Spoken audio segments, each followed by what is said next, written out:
Assalamu alaikum wa rahmatullahi wa barakatuh. Bismillah ar-Rahman ar-Rahim. Nahmaduhu nusalli ala rasulin kareem. Amma ba'd. Continue going through the life of the Prophet ﷺ, specifically the way he dealt with different groups of people.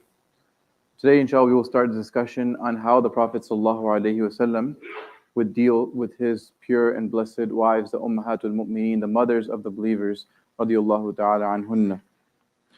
And before we go into that discussion, inshallah, we'll spend a few days in this topic because, as mentioned earlier, that this is a growing trend amongst Muslims that we see high divorce rates. We see a lot of issues amongst families. We see a lot of tension, a lot of sadness, a lot of grief, a lot of fights, a lot of arguments.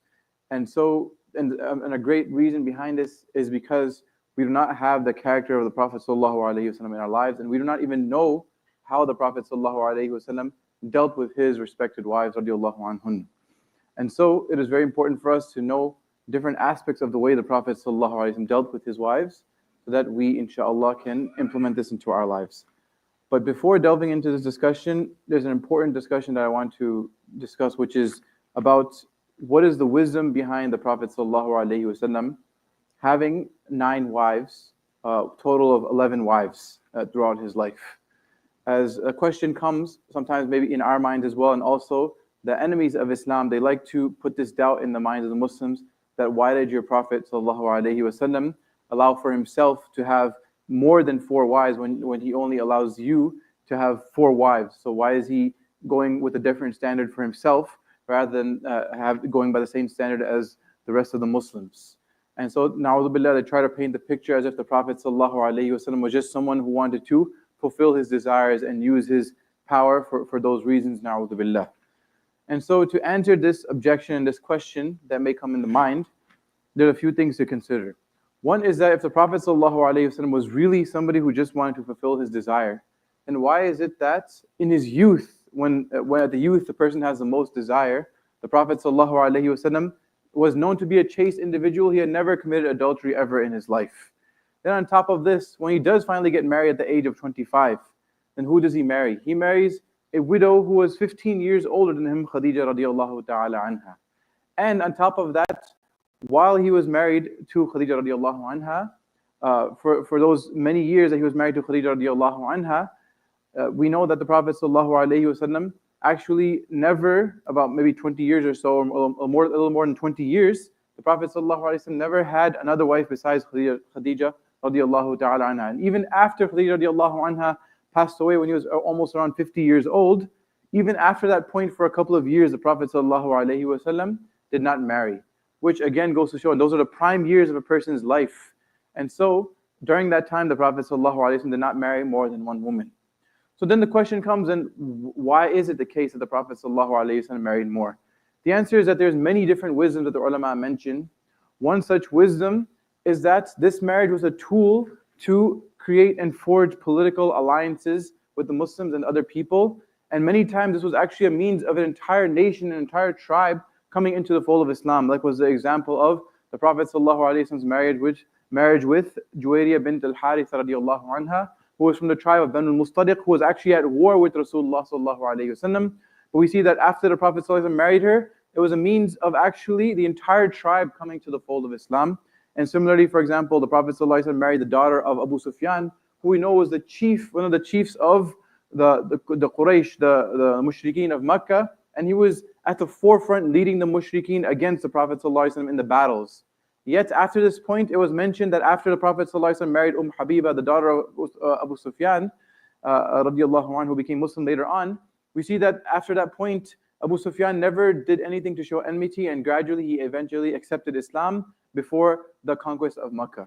Right? So we see that there are many political wisdoms behind why the Prophet ﷺ married multiple wives. Another thing to consider is that these wives that he married, about 5 of them were actually widows. And this is another aspect, or another wisdom as to why the Prophet ﷺ married. And this is to show that this is something that Muslims should consider, that marrying widows for the purpose of helping them and taking care of them, especially at that time. Nowadays, it's a little more common for women to work and to provide for themselves. But at that time, becoming a widow was a very, very difficult situation, because how would they be able to earn and provide for themselves?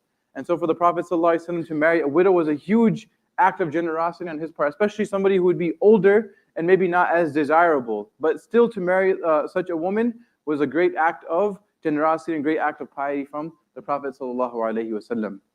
And lastly, another great wisdom as to why the Prophet ﷺ married multiple women was that this was a great educational means for the Muslims, right? If the Prophet ﷺ only married one woman, for example, we would only be getting one perspective and a limited amount of ahadith regarding the lifestyle of the Prophet ﷺ at home. But now we have 9 wives of the Prophet ﷺ at once, and they're all narrating different things and different beautiful aspects of the way the Prophet ﷺ dealt with them in such a beautiful and just manner. And again, how could anybody besides Rasulullah ﷺ be just to 9 to 11 women? This is something which is pretty much impossible for us as human beings, but the Prophet ﷺ was the greatest of all human beings, and so Allah subhanahu wa ta'ala granted him the ability to be just between those 9 wives. So these are some of the wisdoms that we can mention. Another point I forgot to mention, that if the Prophet ﷺ was just after fulfilling his desires, na'udhu billah, then the Quraysh, in the beginning when the Prophet ﷺ was giving da'wah, and again this is when he's still in his youth, the Quraysh, they offered the Prophet ﷺ that if you stop, we'll marry you with any beautiful woman that you want. To the point that they said that we'll marry you with 10 beautiful women. Yet the Prophet ﷺ staunchly refused. He didn't even entertain the offer, which again shows that this was not the wisdom and this was not the intention of the Prophet ﷺ.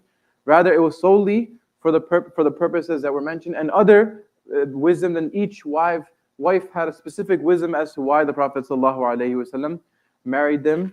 And so this is something that we should all keep in mind. And if anybody asks us, and sometimes it's not just people who have enmity towards Islam, but sometimes people are genuinely curious. They're trying to find out more about Islam and they don't understand this aspect. And so we can explain that this was a specific dispensation, this is a specific thing that was given to the Prophet ﷺ, permission that was given to the Prophet ﷺ for these specific wisdoms. Lastly, I just wanted to list off the names of the beautiful, the amazing wives of the Prophet ﷺ. The Ummahatul Mu'mineen are mothers, the mothers of the believers, radiyallahu anhunna, because unfortunately many of us do not even know the wives of the Prophet ﷺ's name except for maybe a couple. So we know that the Prophet ﷺ married 11 women total during his life, and when he passed away, he was married to 9. He passed away after Khadija radiallahu anha and Zainab bint Khuzaymah radiallahu anha. These are 2 wives that passed away during the lifetime of the Prophet ﷺ. And so the 11 wives were Khadija bint Khuwaylid, Aisha bint Abi Bakr, Hafsa bint Umar, Sauda bint Zam'a, Zainab bint Jahsh, Zainab bint Khuzaymah, Salama, Hind bint Abi Umayyah al-Makhzumiyya, Habiba, Ramla bint Abi Sufyan al-Umayyah, Maymuna bint al-Harith, Juwayriya bint al-Harith al-Mustadiqiyya, وصفية بنت حيين النضيرية رضي الله تعالى عنهن أجمعين. These are all the wives of the Prophet ﷺ, and so we should get to know about each and every single one of them. And inshallah, in the next few days, we will be going into specifics as to how the Prophet ﷺ dealt with these wives in such a fair and a beautiful and a just manner, and we can inshallah try to implement these things into our lives and make our homes into places of sakina and peace and tranquility. May Allah subhanahu wa ta'ala grant us all tawfiq. Wa akhir da'wana and alhamdulillahi rabbil alameen. Subhanallah bihamdi, subhanakallahumma bihamdik. Nashhadu an la ilaha illa anta